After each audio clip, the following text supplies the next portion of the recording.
So for me, I was born with a mutation, a genetic mutation called Parkes-Weber syndrome, and that really affects the vascular system in my right leg. So because of those malformations, it also affects my lymphatic system, and so therefore I was also diagnosed with primary lymphedema at birth. But really, I kind of learned that through living, so I kind of saw that other kids weren't like me. As I grew older, my parents kind of explained to me what that meant and why I was born like this. But I would say that the main way that I learned about it was just through living with it. So I always knew that I was different. I just never considered that to be a bad thing. From a young age, I understood that people were going to be curious, and that's a normal thing to be. But really, the thing that you have to do for yourself is to make sure that they know that you're okay. And as long as people know that you are okay, then they'll be okay with you no matter what you look like. So really, I could say that the greatest achievement that I've probably made with my journey with lymphedema is to understand that all the thoughts that we have come from our own mind, and so we can control them.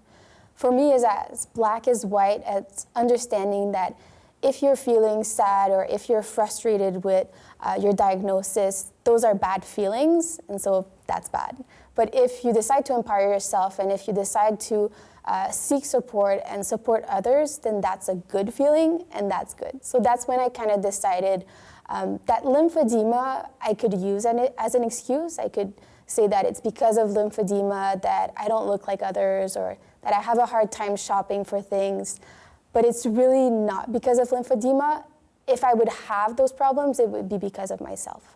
So really, to understand that kind of helped me make the switch towards having more self-esteem and being more self-assured. And so really realizing that. And I do have a favorite quote from an author called Matt Haig, and he said that ugliness is just a failure of seeing. And I think that that's very important. So I've been wearing compression since I've been 6 years old. When I first started wearing it, it was a bit different, but I instantly recognized that it felt also comfortable and it felt safe. And as I grew up, I kind of realized that the days that I decided not to wear it, I would instantly regret, because it does make me feel like I'm more in control of my lymphedema. And in 2015, my physiotherapist recommended me the Medivin 550. And as soon as I tried it on, I realized that it was the right strength for me. It brings compression in the places that I want compression without being uncomfortable in other places that would usually be a problem. So really, with the Medivin 550, I feel safe, I feel comfortable, and I'm ready to tackle anything in life. So for me, good compression kind of encompass multiple things.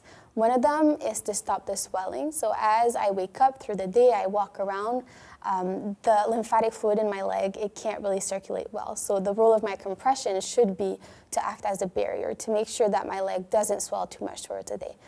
So the Medivin 550 does that perfectly. It's a really good strength for me. I realize a lot less swelling. It also has to feel comfortable. So it has to be, for example, around the knee. Sometimes with the other company that I was before Medivin, it would slide down, it would kind of bunch up, and that would be uncomfortable. So it's really good that with Medivin, it stays in place and everything. I don't really notice that it's there almost. Another really big thing that with Medivin, we realized that I could have a toe cap, which is kind of like a little compression that goes around my toes. And the big difference that that made is that it really helped with the skin around my toes. Before, because of the swelling and the drainage and everything in my leg, the lymphatic fluid would drain through my toes. And bacteria really love lymphatic fluids, so it would go in there and I would get infections. So sometimes twice or 3 times a year, end up in the hospital because of that. And I never really realized that that was a thing that compression could help with. But since I've had my toe caps, I've only had drainage like 1 or 2 times, but only because of maybe injuries, but I've never had an infection since 2015 because of that. So that's really the big thing. Another fun thing is that it comes in many different colors, so I get to express myself, especially during the summer when it's warmer. I can wear cute dresses and then pair them with nice pink or blue compression to kind of put the look together. So my message to you is that you deserve to be and to feel love, not only from others, but really from yourself.